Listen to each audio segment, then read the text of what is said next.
Welcome to this episode of the Leadership Lounge. My name is Khalid Assad. My guest today is Dr. Passion Moss-Hasan.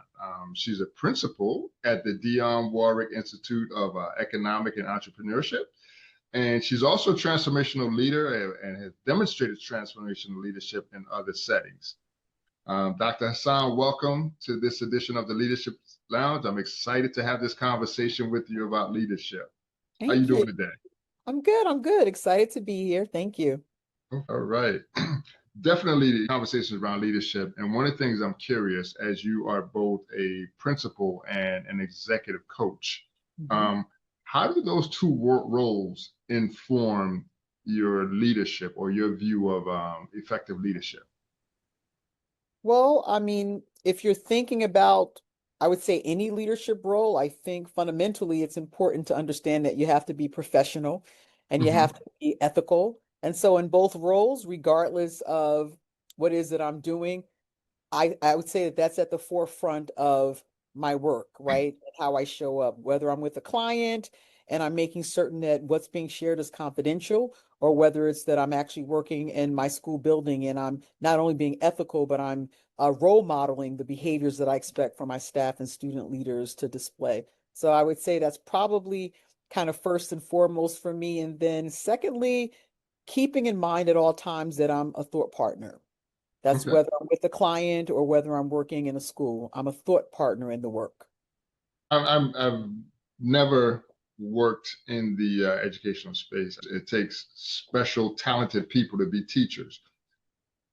Looking at this space as a teacher, you're responsible for a classroom. You have other people in the building that have specific areas of responsibility, but you're responsible for the entire building, the teachers, the students, the administrative staff, the support staff.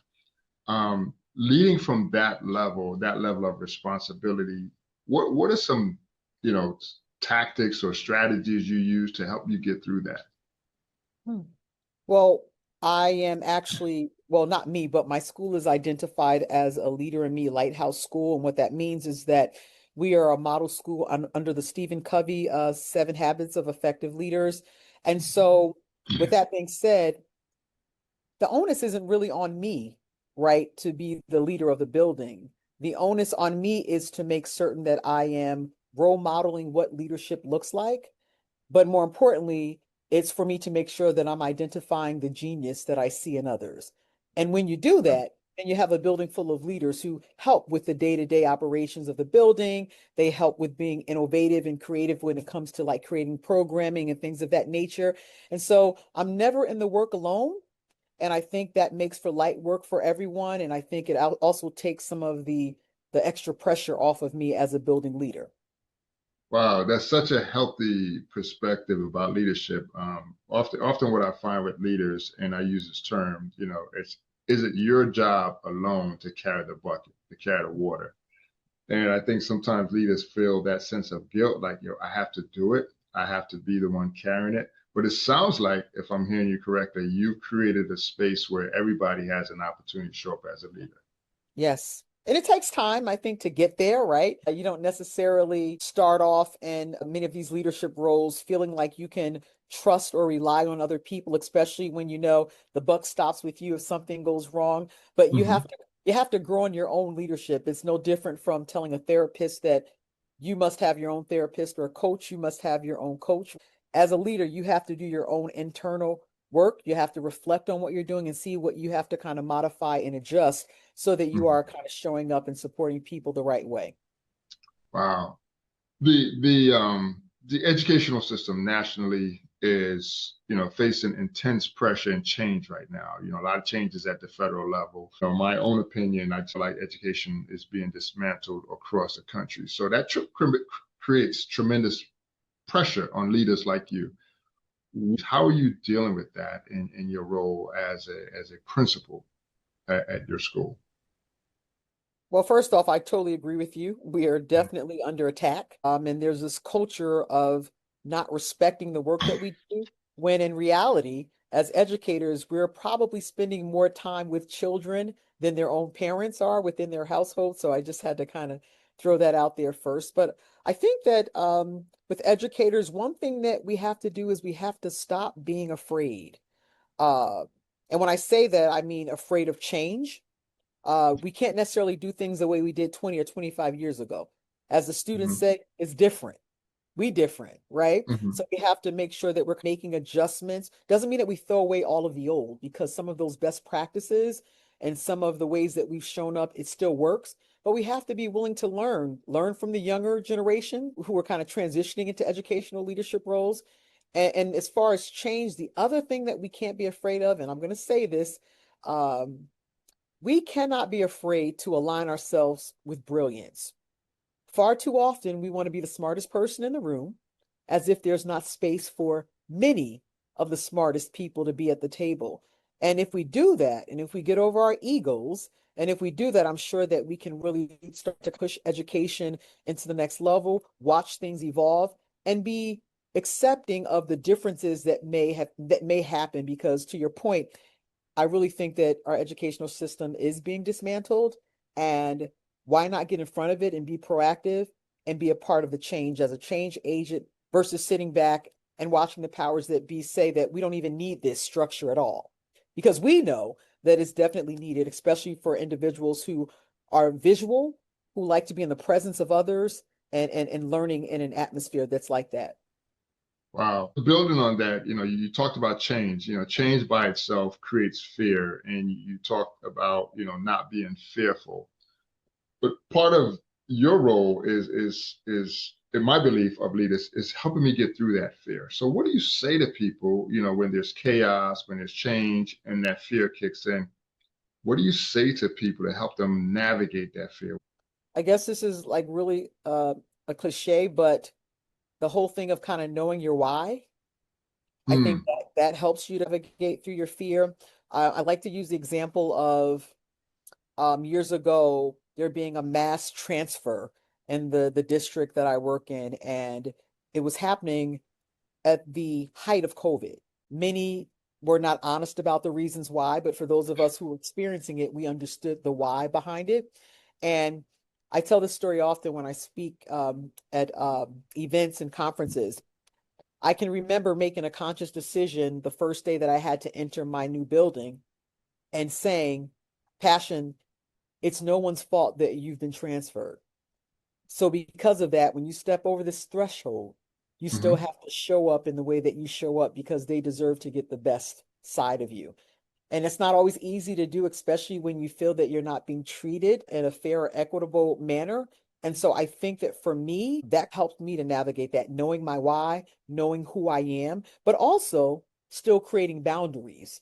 I knew that coming into my new situation, I had to establish and create some boundaries so that I wasn't giving so much of myself that I was creating resentment for myself, if that makes sense. Makes a lot of sense. You dropped a lot of jewels in that just short conversation you just had. What I heard is, navigate fear by knowing your why, but you also mentioned boundaries. Can you expand on that a little bit more? Because I think that's a struggle for a lot of leaders, putting up boundaries versus going into isolation. So talk to me about the importance of establishing boundaries and how does that contribute to your leadership effectiveness?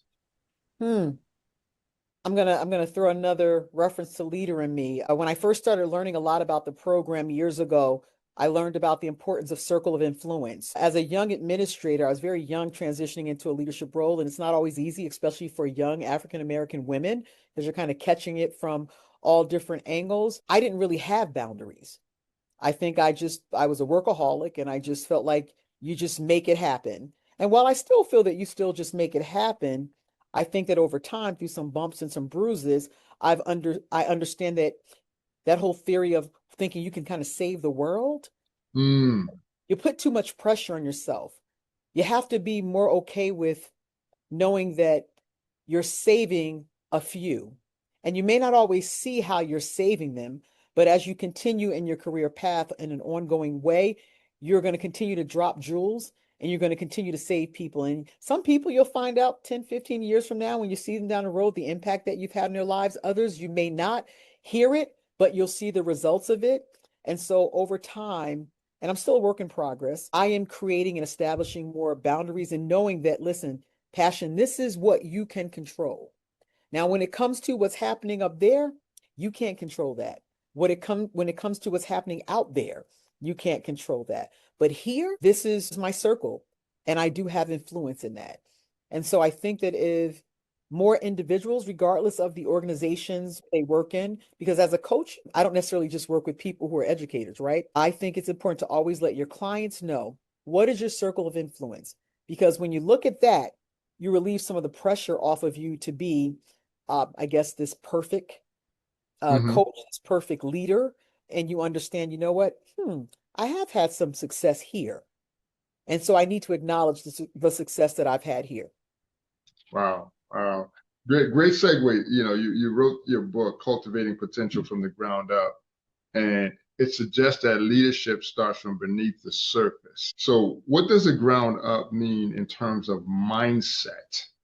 Because I know often we look at the behaviors, but my thought and belief is always that things start with a mindset. So, talk to me about that ground up as a way of thinking.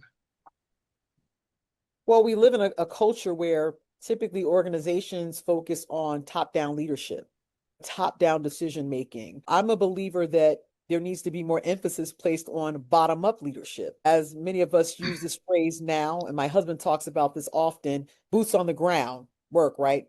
Who are the boots on the ground folk in your organization? And we know if we're talking about a school system, it is your teachers, it's your custodians, it's your security guards, it's your principals, your assistant principals. And so we have to, again, get out of this space of being afraid to put brilliance in the room. Brilliance comes in all forms, shapes, and sizes. So if you were to walk into my building, you're going to see at the table for school leadership team meetings, my head custodian, my head security guard, because these individuals have a level of genius that if you take the time to get to know them, you'd sit back and be in awe and say, wow, wait, I need to pick your brain a little bit more about doing this or getting this done. So let's look at those folks and let's Mhm. bring them to the table to help really build our ecosystems, right? So that our student leaders are really being prepared for the next transitions that happen after their secondary education. But when we're afraid to do those things, we're still looking to this person who's sitting at the helm to tell us what to do. And oftentimes they're so disconnected that they're clueless about what's really happening in schools, especially in this day and age where we know we now work in a different environment where you don't necessarily have to climb throughout the ranks in school districts to run districts, right? Mhm. There are different ways to go through certification programs and things of that nature in order to run districts. And I don't say that in any way to say that there aren't individuals that may have gone through like an alternate route way of doing that who are successful.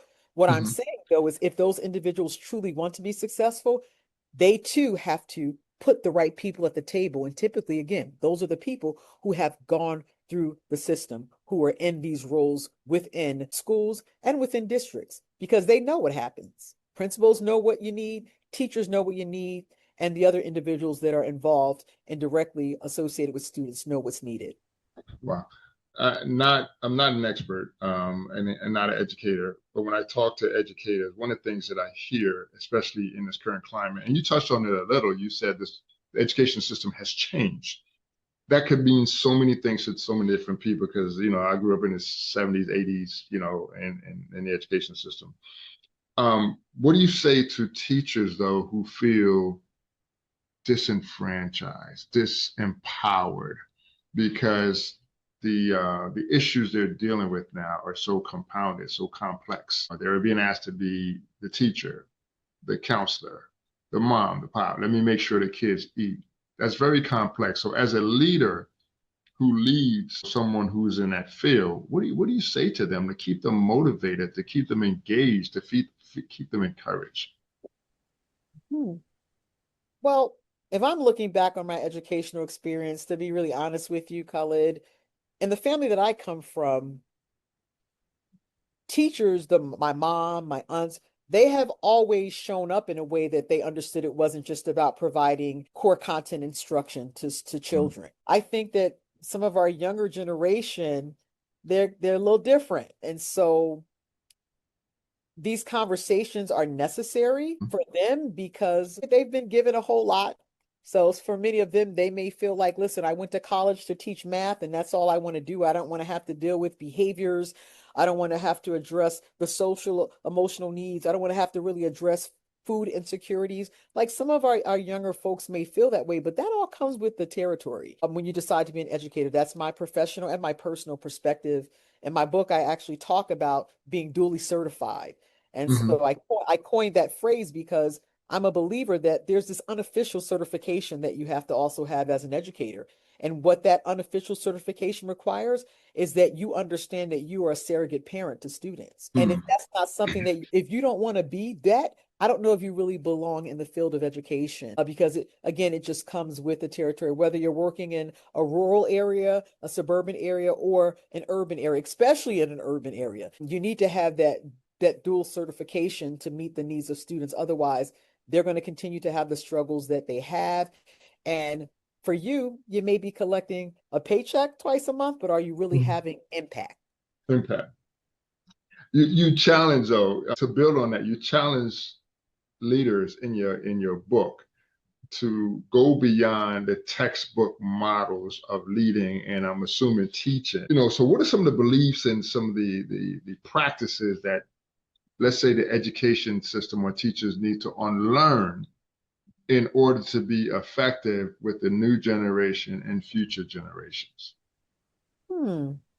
Unlearn. Yes. I guess I would say first that your way is not the only way. Flexibility is vital. When children graduate from high school and they get into the real world, they're going to have to learn how to navigate the importance of flexibility. Understand that Murphy's Law, it can happen. And so I think that as educators, it's really, really important to learn to be flexible and know that things are going to shift, change day by day.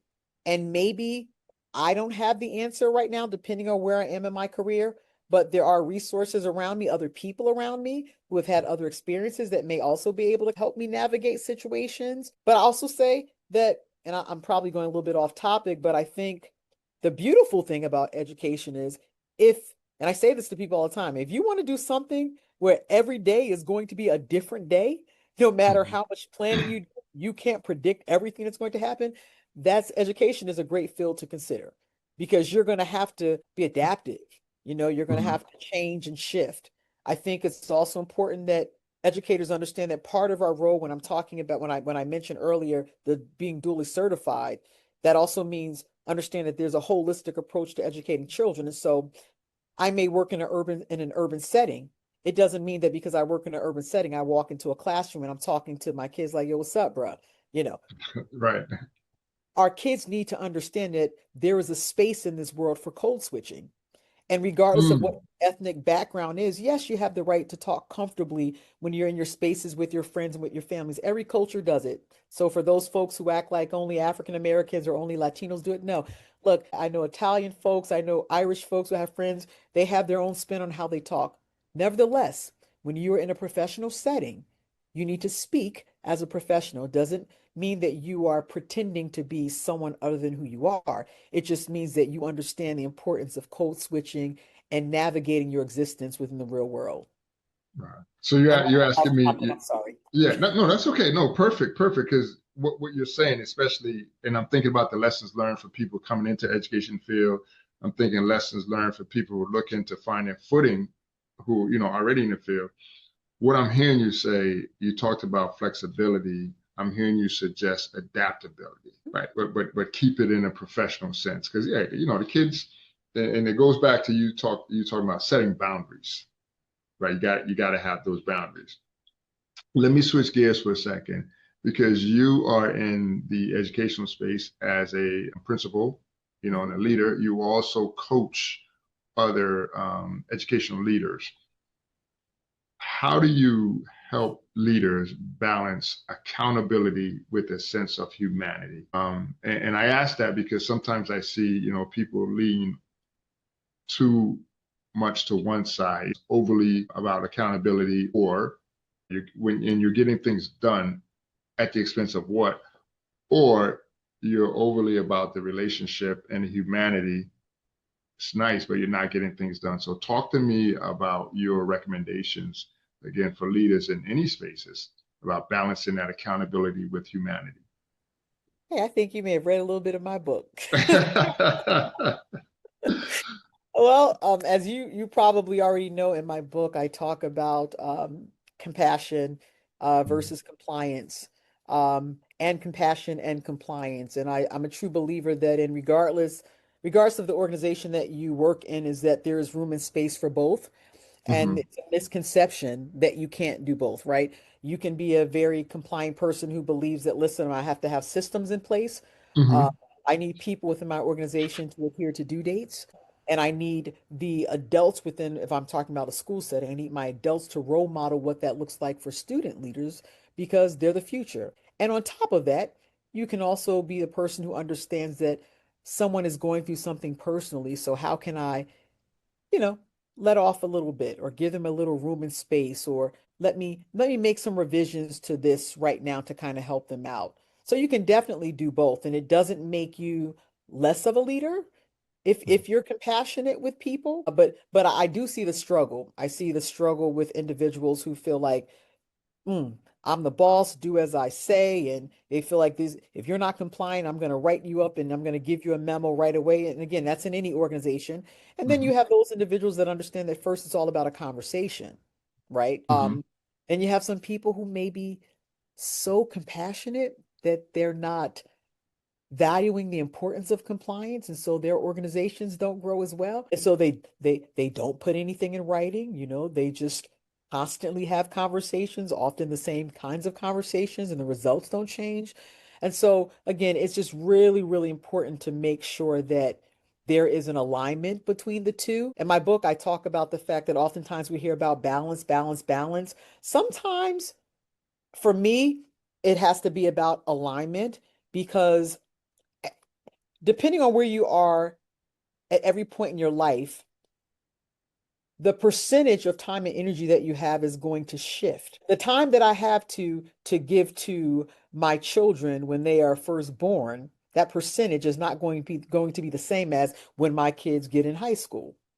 They're more self-sufficient, right? They may be able to do more things on their own. The time that you can give to your partner in a relationship, that's going to vary if you're working on a doctorate. If you Hmm. so with those two words, it's important that there's some level of alignment, and Mm. you need to also just understand where are you professionally at that time as you're looking at those two words, and where are you personally in your life when you're looking at those two words. Either way, they both can and should coexist at the same time. Gotcha. So if I hear you correctly, coexist, but it's the timing, it's the context that determines where you put your energy. Appreciate that. I'm going to ask you to reflect on your journey as a leader, as an educator, as a coach. You talked about coming from a family of educators. Mhm. Give me a top three lessons that you want to summarize for leaders in the educational space or leaders beyond the educational space. Top three lessons. Top three lessons learned that can be beneficial to someone. Hmm. I guess first I would say, when you first start off, if you're really committed to the field, it kind of feels a lot like a pledging process. And some people may not agree with this, but I believe that when you start something new, you got to put the time in. So yeah, you may be being the first one to arrive to work early and the last one to leave, but you need to put the time in, because eventually it's going to subside, right? And you'll realize that over time, because you committed to the process in the beginning and you Mhm. were willing to make some sacrifices to become a great leader, and that's regardless of the position that you're in, right? You now can see things kind of moving along. So be okay with a little pledging, I would say, in the beginning. Okay. The other thing I would say is this too shall pass. That would probably be my second one. Meaning sometimes you're going to go through some very difficult situations, especially when it comes to dealing with the politics that exists in education. Because contrary to what I thought, being so naive going into education, it exists just as much, if not more, in education as it does in every other uh, organizational structure. So just know it will pass. And you have to make a decision on how strong you want your political framework to be in order to navigate that. And the last thing I will say is create your own way. A no here or a no yesterday doesn't mean a no 2 months or a year or two down the road. When folks say things like, oh, you didn't get this just because it wasn't meant for you. I don't believe that because I do believe that as human beings, we have choice and sometimes people interfere with blessings that are here for you. But I'm also a believer that we're created in a way where the universe has so many blessings for us. So if there was some interference over here to the left with this, it doesn't mean that the universe hasn't given you 3 or 4 more opportunities here. So open another door and try that. And I'm sure it's something's going to eventually work for you and take you to where you want to be. Wow, very powerful, Dr. Hasan. I really appreciate you joining us. Dr. Hasan, also the author of Cultivating Potential from the Ground Up, a roadmap to educational leadership, and it offers insights and strategies for navigating leadership journey. Dr. Passion Moss-Hasan, I want to thank you for joining us today. Always a pleasure speaking to you, and I look forward to speaking to you again in the future. Thank you so much for having me. Appreciate it. Peace and blessings. Peace, blessing to you. Thank you.